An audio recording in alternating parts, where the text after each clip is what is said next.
Bueno, yo solamente un minuto porque hoy el protagonismo lo tienen los autores de este libro, que es un libro para la reflexión, pero también es un libro para la esperanza de fortalecer y de seguir creciendo en una de las mejores cosas que se han hecho en democracia en nuestro país, que es un sistema sanitario público como el que tenemos. Muchísimas gracias tanto a Manolo como a Fernando por estar hoy aquí en esta Casa del Pueblo presentando un libro como este. Un libro que, insisto, invita a esa reflexión y a ese debate. Hay consensos sociales que están muy por encima de las mayorías políticas coyunturales. Y uno de los consensos sociales más importantes y de mayor amplitud en el conjunto de la ciudadanía que tiene nuestro país es la defensa de un sistema sanitario público. Esto es transversal. Es transversal a los niveles de renta, es transversal incluso a las ideologías. Más del 90% de los españoles quiere un sistema sanitario público, universal, gratuito, de calidad y financiado con impuestos. Un consenso social de tanta amplitud no puede romperlo ninguna mayoría absoluta, que siempre es coyuntural, por absoluta que sea esa mayoría. Y eso es precisamente lo que se ha intentado, aprovechando como excusa una crisis económica que es verdad que es una crisis profunda, pero es una crisis que para nada puede disfrazar ni puede tapar lo que es un intento de cambio de modelo. Manolo Ñorbe, Fernando Lamata, el doctor Freire, ellos son colaboradores desde hace mucho tiempo en la elaboración de nuestras propuestas, que sabéis que me gusta decir que no son electorales, que son propuestas de gobierno. Digo, ellos siempre insisten en algo que a mí me parece muy importante. El modelo sanitario es política y hay diversas perspectivas, diversos puntos de vista sobre cuál tiene que ser el modelo sanitario. El modelo sanitario de los socialistas está bien claro. Lo refleja bien la Ley General de Sanidad de 1986, lo refleja bien el proyecto que lleva a cabo los gobiernos socialistas. Pero una cosa es el modelo de sistema, que eso es política pura, y otra cosa es la politización del sistema, que es algo que han hecho los gobiernos del Partido Popular en una comunidad como la nuestra durante más de 20 años. Llega la crisis económica y es cuando se intenta abrir una brecha, una fisura en el sistema para modificar lo que es, desde el punto de vista político, la definición del sistema sanitario. Y hemos visto cómo en los últimos años se ha producido un ataque profundo para intentar privatizar y, por lo tanto, cambiar la esencia, desnaturalizar y modificar el modelo en el que creemos. En el modelo en el que creemos y en el modelo en el que vamos a seguir potenciando. Yo creo que este libro no solamente hace una reflexión acerca de esto. Nada tiene que ver con la crisis, un cambio de modelo, un cambio de paradigma en el sistema sanitario. Pero además hay algo que ellos ponen de manifiesto en el libro que me parece muy interesante. Y es que la sanidad pública española, es un modelo, por supuesto, que mejorable, pero es un sistema eficiente, mucho más eficiente que lo privado. En Estados Unidos, el gasto sanitario en sanidad alcanza el 18% del PIB, prácticamente el doble de lo que recursos que se lleva el sistema sanitario en nuestro país. Sin embargo, es mucho menos eficiente. Prácticamente un 20% de los gastos sanitarios en Estados Unidos tiene que ver con costes de gestión y con costes de administración que un sistema sanitario público como el nuestro no tiene. Las experiencias de privatización en España desmontan el mantra de la derecha de que lo privado funciona mejor que lo público y que la privatización sirve para hacer más eficiente el sistema. Solamente hay que ver los datos empíricos del caso Alcira, donde se ha comprobado y se ha demostrado que la privatización de la comarca ha supuesto un 7,5% más de coste al bolsillo de los ciudadanos. No hay razones de eficiencia, no hay razones de ahorro económico, sencillamente hay razones de decisión política, de modelo político que es absolutamente está en las antípodas del que podemos defender nosotros. Queda poco para garantizar a todos los madrileños y para blindar un sistema sanitario público, universal, gratuito y de calidad, como quieren y se merecen una sociedad como la madrileña. En ello estamos. Nos queda un último empujón. Probablemente un empujón difícil, un empujón duro, pero un empujón que vamos a ser capaces entre todos de darlo. A partir de mayo volverá otra vez a dibujarse en nuestra comunidad una sociedad más justa, más digna y mejor. Muchísimas gracias por estar hoy aquí y muchísimas gracias a todos vosotros también por acompañarnos en la presentación de este libro. Salud.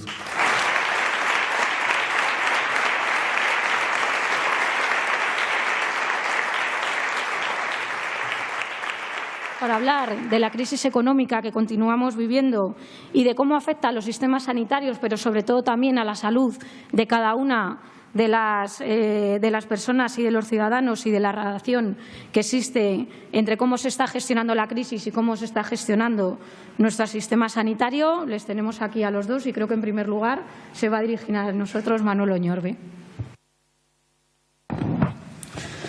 Muchas gracias, Laura.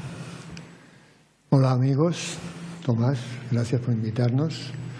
Veo aquí caras que hacía años que no veía y la verdad es que merece la pena venir solo por veros a algunos de vosotros que hacía años que no veía. ¿Por qué hemos hecho este libro? Yo voy a contaros un poco brevemente el por qué hicimos el libro, cuáles fueron nuestras preocupaciones que llevaban al libro y Fernando luego hablará un poco más en profundidad de los contenidos del libro.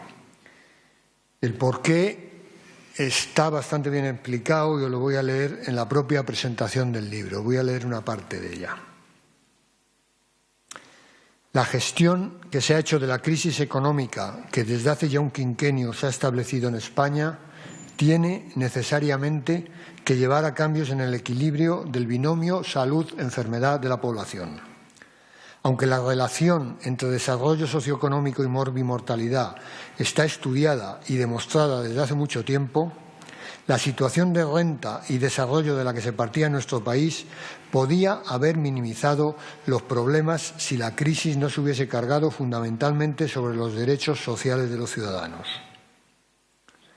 Además de ello, no necesariamente consecuencia de la crisis, aunque también, estamos asistiendo a un ataque al propio sistema sanitario en su concepción universal, igualitario y solidario, que habrá de tener también reflejo en los indicadores del estado de salud de la población. Puede que todavía sea pronto para que esos indicadores reflejen las consecuencias de la falta de recursos económicos y de los diversos recortes en los sistemas que sustentan el bienestar de las sociedades. Pero son cada vez más numerosos los trabajos que están apareciendo y los estudios que se han puesto en marcha para la investigación de la situación de salud en España y su relación con la crisis. Un tema importante que habrá también que ir desarrollando en esta relación crisis-salud es el de si la recesión económica sola justifica el deterioro de la salud pública o de si, como afirman algunos investigadores, las recesiones son neutrales para la salud. El peligro son las decisiones que toman determinados gobiernos y determinados políticos. Con estos 5 párrafos iniciamos hace ya casi 3 años un trabajo de análisis sobre el impacto de la crisis en nuestro Sistema Nacional de Salud y consecuencia de ello sobre la salud de los españoles. Nos pusimos a estudiar indicadores macro y micro, repasamos bibliografía, embarcamos a muchos compañeros, algunos estáis aquí, en estos estudios. ¿Era pronto para ver el deterioro de la salud en la población por los recortes? ¿Era que se estaba exagerando? ¿Era que realmente vivíamos por encima de nuestras posibilidades también en esto como reiteradamente intentaban hacernos creer? Bien con las tripas, escritas en el lenguaje más accesible que hemos sabido para que pueda ser leído por personas ajenas al sector. Escritas citando ejemplos concretos, vividos y publicados, y escritas haciendo especial énfasis en lo que ha sucedido en la economía y analizándolo políticamente. Hemos solicitado también la colaboración en columnas y opiniones a personas que conocen bien los temas que tratan y que estaban trabajando con nosotros en estos estudios y a las que hemos explicado el contexto en el que las mismas iban a aparecer. Ya sabíamos que las condiciones sociales y la pobreza están relacionadas con la enfermedad y la muerte. Es un tema antiguo. Pero nuestro análisis es que las causas del deterioro de los derechos sociales han sido, por una parte, la crisis económica originada en la desregulación del sistema financiero y, por otra, la gestión de la crisis centrada en las ayudas a ese sector y en los recortes del gasto público. Podía haber sido de otra manera. Podemos hacer que sea de otra manera. Desde este análisis pensamos que las cosas pueden cambiarse si hay voluntad política. Es decir, si hay una mayoría que así lo quiere.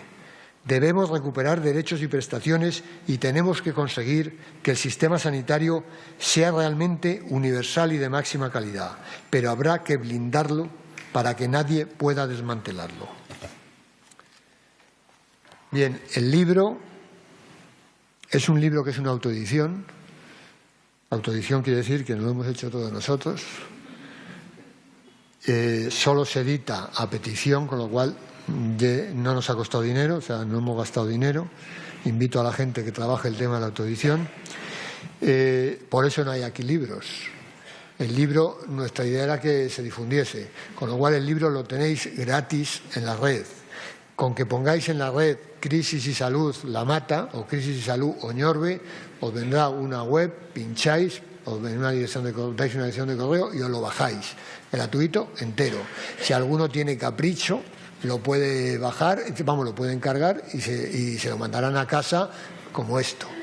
Y ahí nos dejará 1,90, creo que es. En principio se ha bajado mucho, se está difundiendo mucho, puede que porque sea gratis. No sé si lo hubiésemos, en general la gente en los PDF les pone un precio, nosotros no se lo hemos puesto y está a disposición de todos y cuanto más lo divulguéis, sé que los sindicatos lo han divulgado, lo han pasado, se puede enlazar y pasárselo a quien queráis y la idea es que cuanto más se difunda mejor, por eso es gratis. Para acabar, un último mensaje que queremos mandar con el libro y sería que todos podemos hacer algo, cada cual desde nuestra responsabilidad.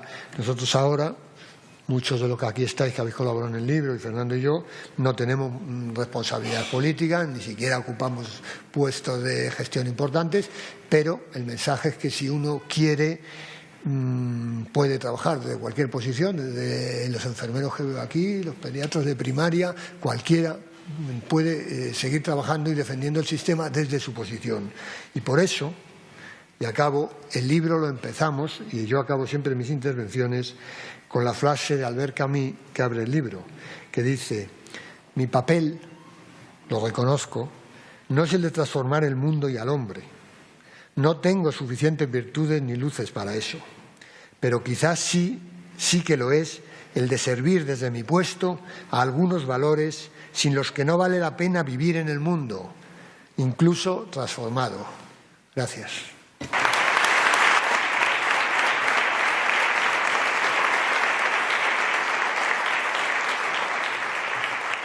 Muy buenas tardes. Muchas gracias, Laura. Muchas gracias, Tomás, por abrir la Casa del Pueblo a este debate, a esta reflexión, a la presentación de este libro que Manolo y yo hemos cocinado junto con algunos compañeros, que también están algunos en la sala, con, desde luego, muchos debates con muchos de ellos y con unas vivencias, parte de la teoría, ¿no? Pues la vivencia de una práctica de trabajo de muchos años, ¿no? Entonces, eso es lo que está reflejado. Como decía Manolo, hay mucha información. Los datos que comentaré son datos que están referenciados con las fuentes bibliográficas o con los links a las páginas web de donde están. Se puede descargar fondos de distintas fuentes, desde el Fondo Monetario a la OMS o a la Unión Europea, fundamentalmente, y diversos autores, ¿no? Por tanto, es un material de trabajo. Y luego está nuestra interpretación de los hechos, que es, lógicamente, subjetiva y parcial, ¿no? En el libro, como se ha dicho, pues hay como si dijéramos tres capas, ¿no? Una que es el análisis del impacto en la salud y el sistema sanitario, que es la que primero nos llamó la atención, porque nos llegaban personas que lo estaban pasando mal. Y esas personas son las que nos movían a ver si esto tenía una dimensión mayor. Luego estaba la reflexión epidemiológica y buscar en los datos de mortalidad y morbilidad evitable, etcétera, ¿no? Pero empezamos conociendo casos de personas, algunos comentaré.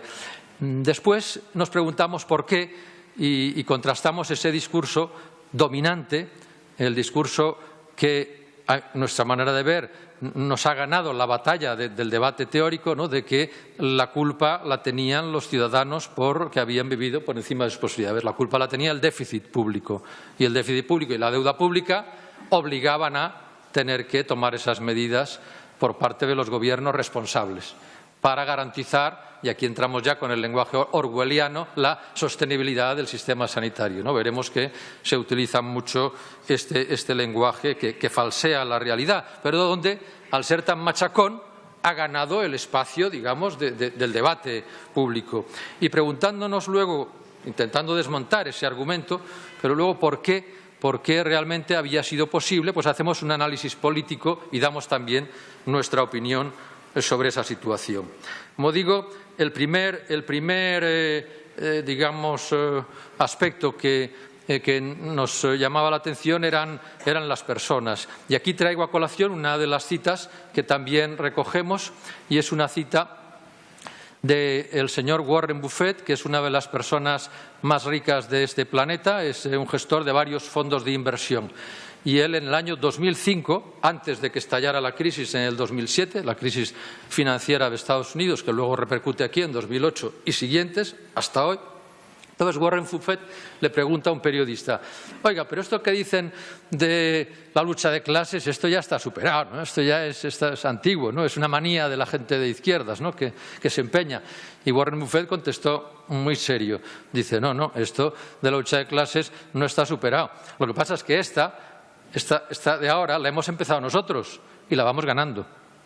Esto está dicho en 2005 y repetido en otra entrevista en un periódico en 2006, o sea que no fue una ocurrencia.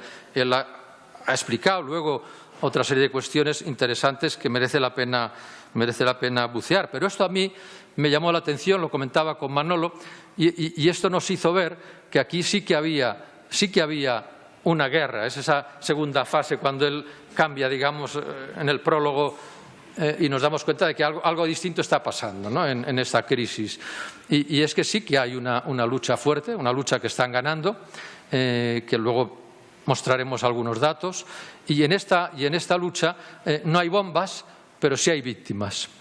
La primera víctima es Alpha Punk, que es un chico de 28 años que vivía en Baleares y que trabajaba ya 8 años, había venido desde Senegal, pues como decía el otro día el Papa Francisco, ¿no?, supo o pudo, ¿no?, pasar por encima de ese gran cementerio que es el Mediterráneo, ¿no?, cementerio de inmigrantes que al cruzar el estrecho quedan ahí. Él consiguió pasar y estuvo trabajando distintas cosas allí en Baleares.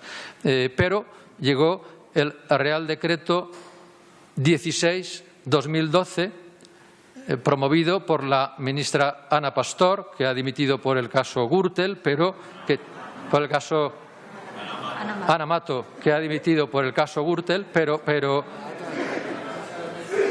que tiene esa historia, ¿verdad?, política, que para mí es mucho más importante que tuviera un jaguar en casa y no se diera cuenta, ¿no? El problema que plantea ese decreto es que cambia radicalmente el modelo de sistema sanitario, ¿no? El sistema sanitario nuestro, que tenía una concepción universal, vuelve a ser un sistema de seguro y un sistema donde se definen los asegurados y los beneficiarios y se hacen excepciones y se quita la tarjeta no a una, ni a dos, ni a tres personas. Según las cuentas del Gobierno de España en el programa anual que envía a la Unión Europea para explicar las medidas que va a tomar para cumplir el déficit, según ese programa anual, hay 873.000 personas inmigrantes a las que les ha quitado la tarjeta sanitaria, 873.000. Pero en otro dato del Ministerio también, que se puede ver en atención primaria, si nos metemos ahí en la base de datos y vemos tarjetas sanitarias en atención primaria, son 1.100.000 menos. 1.100.000 menos desde antes del decreto a después del decreto. Esas personas pues no tienen ya el derecho. Y Alfapán, cuando empezó a sentirse mal con un problema respiratorio, fue al hospital, le pidieron la tarjeta, no tenía tarjeta, entonces pues no le podían atender, le vieron ahí un momento, la fiebre y a casa. El centro de salud tampoco le podía atender y así fue trampeando durante varias semanas hasta que murió en su casa con un vómito de sangre por tuberculosis. El que una persona, un ser humano como nosotros, muera en España con un vómito de sangre por tuberculosis, por no ser atendido, clama a nuestras conciencias. Es una lacra para todos los que vivimos en este país el permitir que haya personas como él y como otra serie de personas que han ido relatando y que algunas se recogen en el libro, que no tienen derecho a la atención sanitaria, que antes lo tenían, que se les ha quitado, que les hemos quitado ese derecho, ¿no? Ese decreto 16/2012. Además de ese impacto tan brutal en las personas que se les quita el derecho y que tienen ya que empezar a trampear a ver cómo pueden sobrevivir, y si se hacen un seguro, que se les ofrece un seguro, que no pueden pagarse porque no tienen un sueldo y por lo tanto es absurdo. Pero además de eso, a todos los demás también se nos han retirado derechos. Se ha aumentado el copago a todos los pensionistas y se ha aumentado el copago a las demás personas en distintas maneras. Bueno, esto no pasa nada, porque a mí no me ha afectado mucho. Yo todavía puedo defenderme.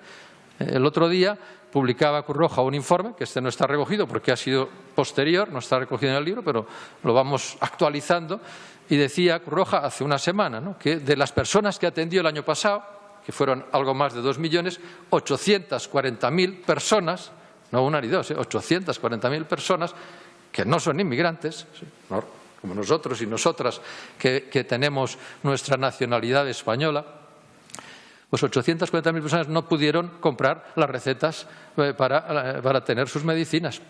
No pudieron comprar sus medicinas. También parece imposible, parece increíble que en este país, con una renta per cápita de 22.000 euros por persona, no sea posible financiar esa sanidad. Algo está pasando, ¿no?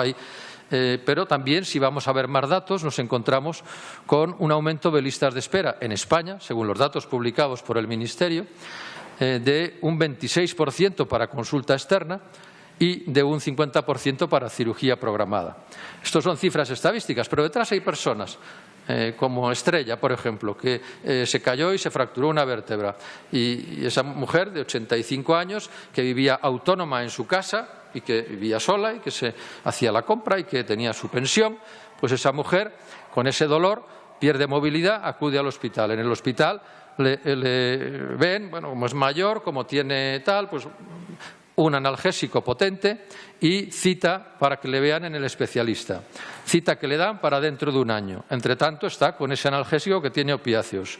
Al cabo de unas semanas empieza a tener síntomas psicóticos, empieza a delirar. Empieza a delirar y esa persona no ha recuperado desde que se le retira la medicación, pero no ha podido recuperar su autonomía. Sigue esperando a que la vean en especialista. Esto pasa en España, esto pasa en un país que le sobran recursos para poder dar una atención correcta a estas personas. O otra persona que estará ahora en un pasillo de un hospital con el gotero puesto mientras pues pasan por delante los familiares de las personas que están también en el pasillo y tiene que hacer pis y entonces pide la botella y entonces ahí está con la sabanilla intentando pues la familia protegerle para proteger su intimidad mientras y viene luego el enfermero para ver si le aplica la medicación y se pasa una prueba porque no se pudo ver. Esta situación que algunos recordamos de hace 30, de 40 años, porque nuestro país pasó por otras épocas de desarrollo donde esto era normal, ¿no? Mi primer hospital fue un hospital psiquiátrico de los grandes, el Padre Jofré de Valencia, que era pues un hospital fundado en 1610, o sea que era por tanto un recorrido de historia, ¿no? Grandes salas como esta, con los camastros. Bueno, pero esto desde el 1970 al año 2000 se había superado. teníamos, lo decía Tomás antes, teníamos el sistema sanitario en España reconocido por el informe de la OMS del año 2000, el de la OCDE 2008, el de la agencia Bloomberg del año 2009 y 2010, uno de los sistemas más eficientes del mundo, de los 5 o 6 que aparecen en todos estos informes que comparan eficiencia, es decir, resultado en salud y costes. Para el coste que tenía nuestro sistema sanitario, 7,2% del PIB de gasto sanitario público, el resultado en salud siempre estábamos en las primeras posiciones, en mortalidad evitable, etcétera, ¿no? Acaba de salir otro informe de Lancet comparando supervivencia de cáncer, pues ahí en los registros que aparecen pues se recoge que estamos por encima de la media europea en supervivencia. Globalmente estábamos ahí. Ya empezamos a dejar de estar ahí, porque ya llevamos un castigo al sistema sanitario público que lo va deteriorando y le va haciendo perder calidad. La gente lo nota. La gente cuando le pregunta al CIS por la valoración del sistema sanitario, si antes hablaba de una valoración muy buena, bien o muy bien, estaba considerado por el 75% de la población, pues en los últimos 2 años ha bajado 8 puntos de valoración. Y en una reciente encuesta de Metroscopia que publicaba el respaldo o el prestigio de la sanidad ya estaba en el 50%. O sea, se había hundido la valoración, el respaldo, ese respaldo tan importante que impidió que cuando Thatcher quiso privatizar su Sistema Nacional de Salud en el año 83, y lo dice expresamente, sistema sanitario, hay un documento publicado de Thatcher cuando se desclasifican sus papeles después de 30 años de gobierno, pues ese documento decía, el sistema sanitario tiene que ser para el que se lo pueda pagar, y los que no puedan pagárselo tendrán ayudas como pobres para poder tener eso, el sistema de sanidad y el de beneficencia. El sistema de sanidad tendrá que ser de provisión privada. Eso es lo que se decía, es lo que ella quería hacer. No pudo, porque había una resistencia, había un consenso social tremendo. Pero después de 20 años eso ha sido erosionado y ha sido poco a poco laminado. Y hoy el National Health Service está en una situación bastante peor de la que tuvieron en aquel momento. Era nuestra referencia, dejó de serlo. Y ahora nosotros, que también habíamos conseguido estar en primer lugar, estamos siguiendo sus pasos, ¿no?, con la privatización. El problema de perder el respaldo social es que los gobiernos pueden tener la tentación, los gobiernos de derechas, neoliberales, para hacer todas estas medidas. Estas medidas siguen en vigor.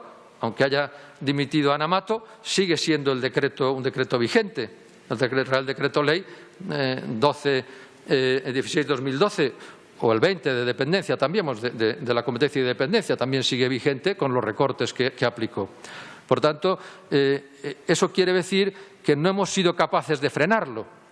Y eso quiere decir, apuntaba Manolo, que tenemos que ser capaces de movilizar mayorías suficientes, y eso significa elecciones, para poder cambiar esos decretos, para tener mayorías que cambien esas leyes. Ese daño que se está haciendo a la salud, a la atención sanitaria, ese deterioro en recursos, se traduce también en pérdida de profesionales. Se estima, distintas estadísticas que hemos consultado, del registro de Hacienda, de la encuesta de población activa, pues unos 50.000 profesionales menos en la sanidad española. Otro tanto en dependencia, ¿no?, en servicios sociales, pero en sanidad unos 50.000 profesionales menos en España. La calidad del servicio se deteriora también porque del gasto sanitario la mitad de lo que se ha recortado, que son ya 10.000 millones, la mitad es personal, pero de la otra mitad hay buena parte que es inversiones y renovación. En inversión de tecnología, de renovación de equipamiento también se está deteriorando y se está derivando a la gestión privada. Aquí aparece ese tercer mantra que ya ha salido, ya lo hemos comentado Tomás y Manolo, y es el de que la gestión privada es más eficiente. Como no hay dinero, como tenemos que recortar por el déficit, eso lo dijo Esperanza Aguirre, yo lo tengo eso también subrayado y el link de la declaración que hizo después de una ejecutiva. Esperanza dijo, como no nos da dinero el Gobierno de España suficiente, entonces tenemos que privatizar. Y explicaba así su plan de privatización, porque es más eficiente. Este mantra, repetido una y otra vez, al final la gente dice, pues será verdad. No, pues no es verdad, como se ha comentado, no es verdad. Es un 30-35% más caro comparativamente la gestión de seguro público o seguro privado, por el coste del concurso y todas las tramitaciones, por el beneficio industrial, por la derivación de pacientes, digamos, caros, los más mayores, diálisis, insuficiencia renal crónica, enfermo mental, problemas, a la sanidad pública. Porque, aunque se deriven a veces, no se facturan, porque si se facturan, no se facturan a coste real, sino al coste político. Es decir, una serie de factores que los viejos del lugar nos conocemos bien, donde se van digamos, las perras, ¿no? Y es un 30-35% más. Pero lo dice también el sistema de cuentas de salud que publica el Ministerio, comparando las cuentas de los seguros privados y la del Sistema Nacional de Salud. Gastos de gestión, Sistema Nacional de Salud, 3%, según los años, 2 o 3%. Del sistema de seguros, 30%. Seguro privado. Es que eso es dato oficial del Ministerio. Pero si vamos, por ejemplo, a ver las concesiones, que son muy difíciles de ver los datos de las concesiones, pero, por ejemplo, hay un informe del Síndico de Cuentas de Valencia que recomiendo sobre las resonancias magnéticas, que es una concesión que tienen allí, y también demuestra el Síndico de Cuentas cómo hay un exceso de gasto sobre la gestión pública del 30%. Del Tribunal de Cuentas valenciano. Es decir, hay una evidencia y también el paradigma que comentaba Tomás del modelo americano, donde la gestión es privada y cuesta el doble. Aquí ya no es o, por ejemplo, el modelo holandés, que acaba de aumentar la gestión privada, ha liberalizado la gestión a través de seguros privados y ha aumentado 2 puntos de gasto, del 8% al 10% del PIB. El gasto sanitario público. Por tanto, nosotros estábamos en el 7 y estamos ahora en el 6 después de los recortes. Por lo tanto, pérdida de cobertura, quitando el derecho, metiendo copagos, haciendo además que se reduzcan las prestaciones financiadas, deterioro de los servicios y la calidad con el recorte de gasto sanitario público, más lista de espera, más desprestigio, quitar el apoyo social y, además, derivar del gasto sanitario público que queda todo lo que se pueda a concesiones. Y las concesiones, además de ese gasto excesivo, tienen otro problema que me gustaría también dejar sobre la mesa, ¿no? para el debate, y es que fragmenta el sistema. El otro día discutía yo con un colega de Valencia y con un compañero de facultad que trabaja en el Hospital de Denia, que es uno de estos hospitales concesión. Y entonces le preguntaba, ¿de quién es este hospital? ¿Cómo de quién es este hospital? Hombre, pues será de la consejería o bueno, será de DKV, que creo que es la que lo gestiona. Digo, vale, DKV. Bueno, DKV tiene el 66%. Y luego Rivera Salud tiene el 33%. Rivera Salud, podemos hacer la historia de Bancaja y de dónde vino, pero ahora Rivera Salud es 50% Banco de Sabadell y 50% Centene Corporation, que es un grupo americano. Pero el control lo tiene DKV, 66%, y DKV es un grupo, o sea, está controlado por un grupo alemán, Munich Re, que tiene varios conglomerados, digamos, de distintos seguros y prestaciones. Y el accionista de referencia de Munich Re, y estas cosas que te llaman la atención, pues viene a ser Warren Buffett con un 18% de las acciones. El mismo señor que decía, claro que hay lucha de clases, pero esta la hemos empezado nosotros y la estamos ganando. Desde luego, mi compañero de Denia no sabía que el dueño de ese hospital era Warren Buffett. Y Warren Buffett tampoco sabe que es dueño de ese hospital, lógicamente, ¿no? Porque es el fenómeno de las concesiones transforma en producto financiero el sistema sanitario. De ser un sistema donde antes la gestión privada concertada la podía haber, en España la hemos tenido desde siempre, porque empezamos con ella y se fue creando la provisión de gestión directa a través de la seguridad social.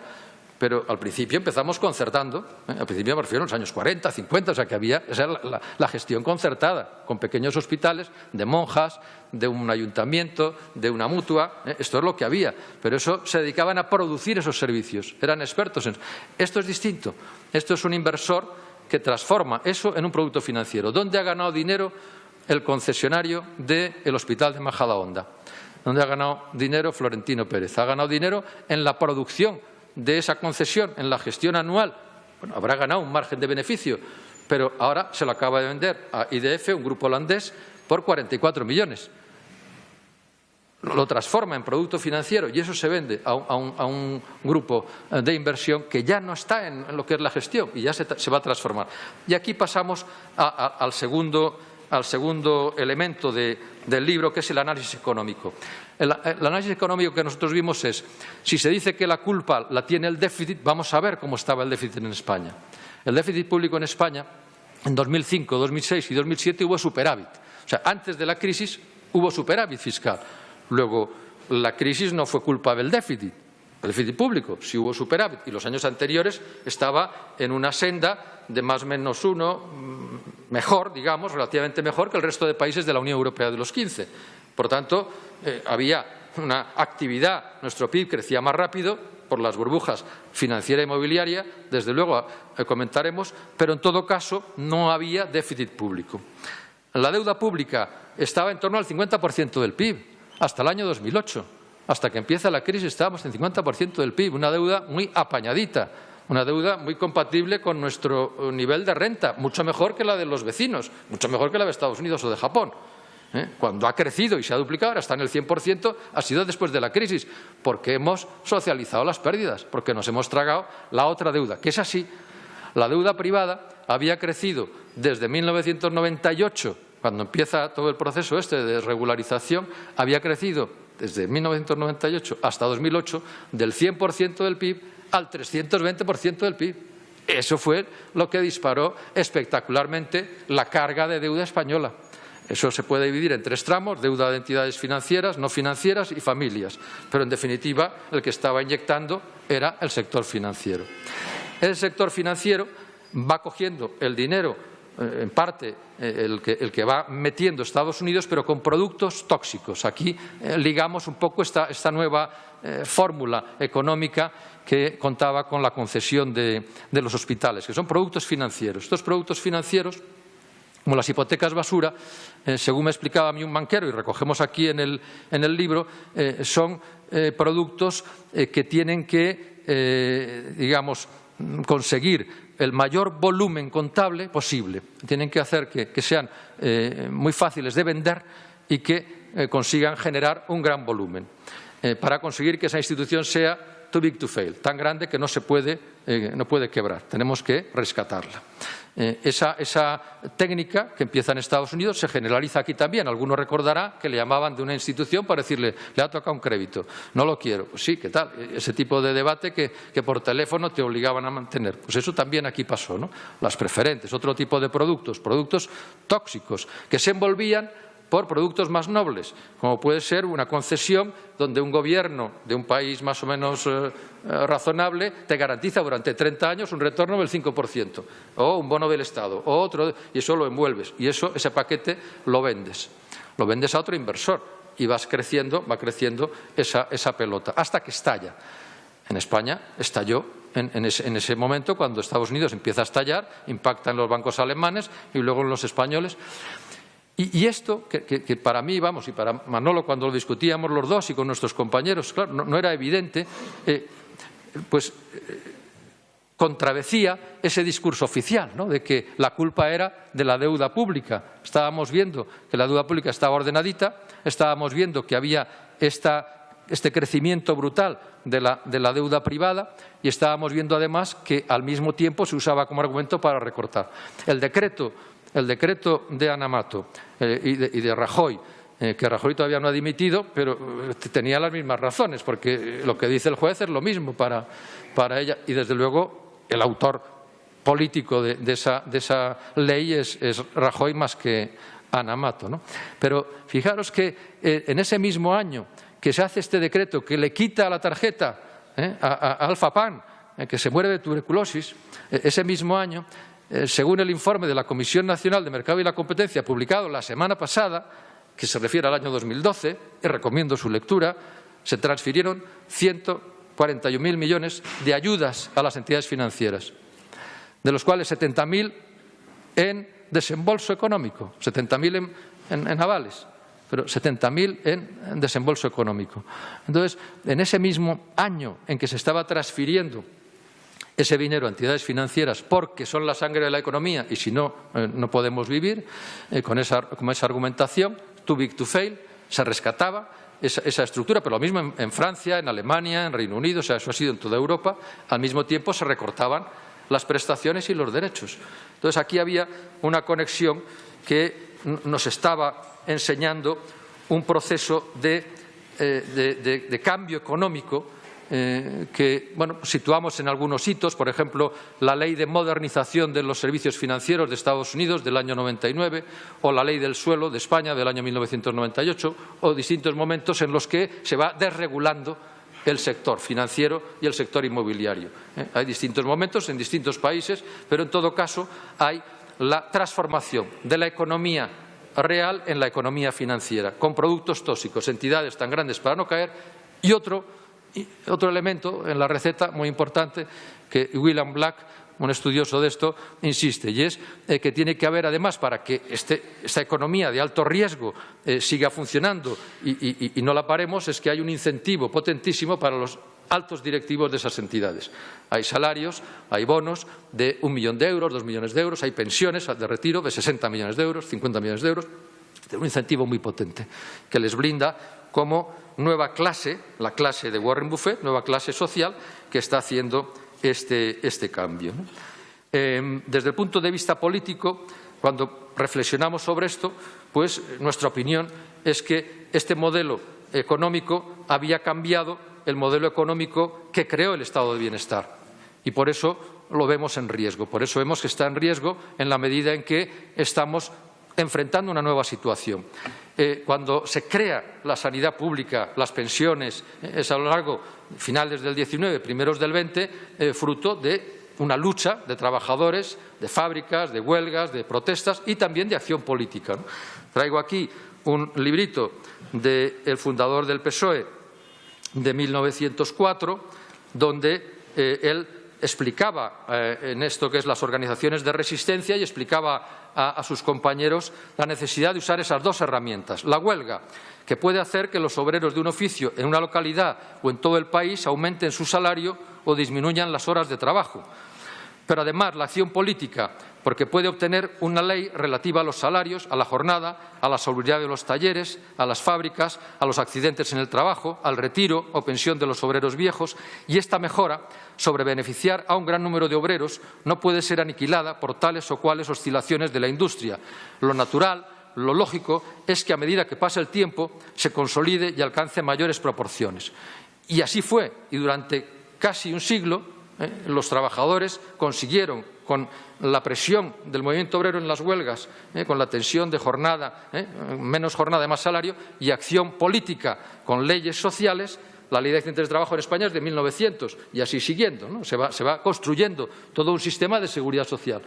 Pero esas dos armas funcionaron. ¿Qué ha pasado? Que la nueva economía ha superado esto y la previsión de Pablo de que lo natural, lo lógico es que a medida que pase el tiempo se consolide y alcance, esto ahora está en cuestión. El nuevo capitalismo, a diferencia del anterior, no es de fábrica. Y si los obreros, los trabajadores, los profesionales deciden hacerle huelga al hospital de Denia, Warren Buffett no se entera. Warren Buffett tiene otros asuntos que le preocupen. A él esto no le preocupa. La huelga, como instrumento de presión de ámbito local, ya tiene menos fuerza. Habrá que pensar en una huelga, cuando pensemos en huelga general, ya no pensar en huelga en un país, en una huelga mundial. Y ya no de huelga de producción, sino de consumo. ¿Y cómo se paran las transacciones financieras un día o 2 o 5? Habrá que pensar en otras formas de abordar la lucha que las que hace 100 años se diseñaron en un capitalismo industrial de fábrica, de zapatos, frente a un capitalismo financiero de casino. Esto ha cambiado, y ha cambiado en 20 años.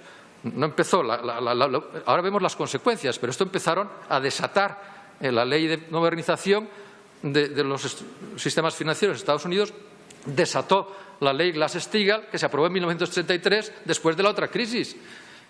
Entonces lo que han hecho es desatarla. ¿Y por qué? Porque tienen más fuerza. Porque los derechos no se pueden sostener si no hay fuerza para defenderlos. Y ahora la fuerza hay que construirla con nueva forma de organización social, transformando nuestras organizaciones, transformando los métodos, haciendo otro tipo de planteamiento y, desde luego, en un ámbito político que ya no puede ser solo local, regional, nacional, sino también internacional. Vale, desde luego, y tiene que ser basado en esa lucha concreta local. Y aquí tenemos el ejemplo magnífico de la marea blanca. Se pudo parar la privatización en Madrid, se pudo frenar porque hubo una gran movilización. Claro que vale. Y luego hubo acción judicial y luego hubo pues, una dimisión de un senador que antes se mencionaba. Hubo presión, distintos gestos de profesionales, de pacientes, de la sociedad. Claro que se puede y se debe hacer, pero no es suficiente. Hace falta además luego eso cambiarlo en las urnas, y eso es importante, pero no es suficiente. Tendremos que hacer además una transformación de fondo de las instituciones, de las estructuras políticas y sindicales, que tienen que actualizarse al nuevo capitalismo que nos está ganando la batalla porque él sí se ha transformado y va a velocidad de vértigo. Cuando tocan una tecla nosotros todavía estamos hablando y ellos ya nos han cambiado el escenario 4 veces. Por tanto, esto tiene que llevarnos a una reflexión. Es un poco lo que en el libro intentamos plantear. Intentamos plantearlo y traemos también al final una reflexión del compañero que antes ha sido citado en la mesa de nuestro amigo Ernest Lluch. Ernest, yo tuve el privilegio de trabajar con él entre mi baúl de recuerdos. Yo ya soy viejo, tengo ya recuerdos, pero aquí tengo esta foto con Ernest. Tú te acordarás a lo mejor, esto es en Cantabria, cuando éramos jóvenes. Y estaba el director del INSALUD y Lluch de ministro. Discutimos la ley de sanidad.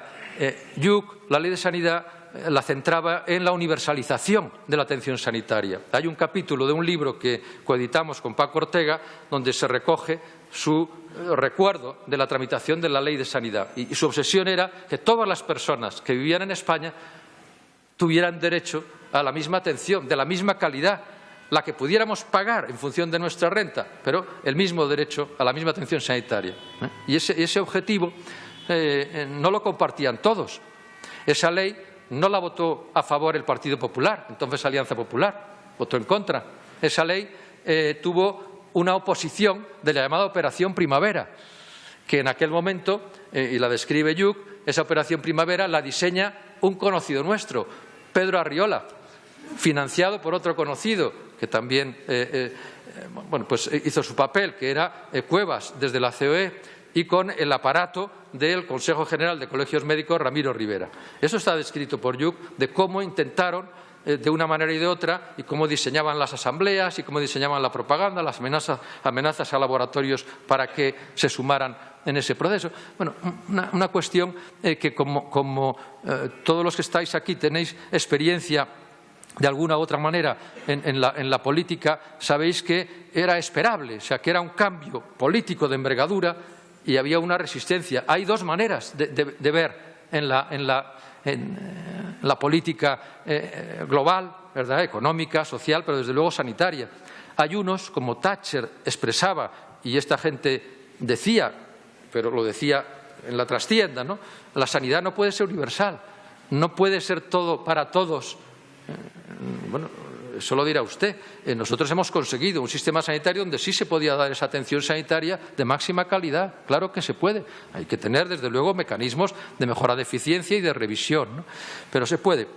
Lluch peleó para esto y, como él dice en ese capítulo, lo consiguió. Pero quiero leerles un pequeño texto, un párrafo que escribió en enero de 1999, antes de que lo asesinara ETA vilmente, y que dice lo siguiente: el socialismo es llevar la máxima libertad, la máxima igualdad y la máxima fraternidad posibles a las personas que viven en sociedad. Para lograrlo, no basta con políticas públicas, sino que también es preciso que la moral y la ética de las personas cambien paralelamente. Hemos de cambiar las cosas, pero también hemos de cambiar a las personas. Pienso que hemos de hacer nuestros los valores del cristianismo primitivo y del cristianismo humanista. Tenemos que incorporar los valores de la camaradería de los trabajadores en el trabajo y en su organización autónoma. Nos ha de vertebrar la ética del trabajo y de la faena bien hecha. Tenemos que luchar colectivamente para que los flagelos y las causas de desigualdad desaparezcan. El miedo a la enfermedad sin asistencia, a la vejez sin recursos, el no poder estudiar cuando se tienen condiciones y ganas. Queremos también que la formación de las personas nos permita disfrutar del ocio de una manera creativa y enriquecedora. Tenemos que hacer esto levantando nuestra mirada más allá de nosotros mismos, mirando a todo el planeta que queremos conservar y donde la inmensa mayoría vivan en condiciones dignas y en una libertad que es un fin en sí misma. Ernest Lluch y Martín. Con estas palabras les doy las gracias por su atención y les animo a seguir luchando por una sanidad pública de calidad y para todos.